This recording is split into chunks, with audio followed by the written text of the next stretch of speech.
सावधान, मोठी रक्कम घेताना तिथंच बंडल चेक करा, नाहीतर फसाल. Video viral. तर हे दृश्य आलंय सामने.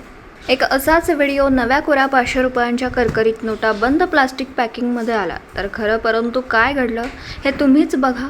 सावधान, आपण मोठी रक्कम घेताना खरंच लक्ष ठेवणं गरजेचं आहे. कारण जिथून तुम्ही रक्कम घेता मग कोठूनही रक्कम घ्या, पण तिथेच पहिले चेक करा, नाहीतर फसाल. मग हा व्हिडिओ व्हायरल झाला आहे आणि तो कोणाच्या नशिबी झाला हे मात्र समजू शकलेलं नाही. व्हायरल व्हिडिओमुळे एकच खळबळ उडाली. आपणाला सुद्धा एवढ्या मोठ्या रक्कममध्ये धोका बसू नये म्हणून तिथेच तुम्ही रक्कम चेक करा, असे नागरिकांना आवाहन. विटा प्रतिनिधी शिराज भैया शिकलगार, विटा. दिवसभरातील घडामोडींचा आढावा घेण्यासाठी पाहत रहा N24 मराठी न्यूज चॅनल.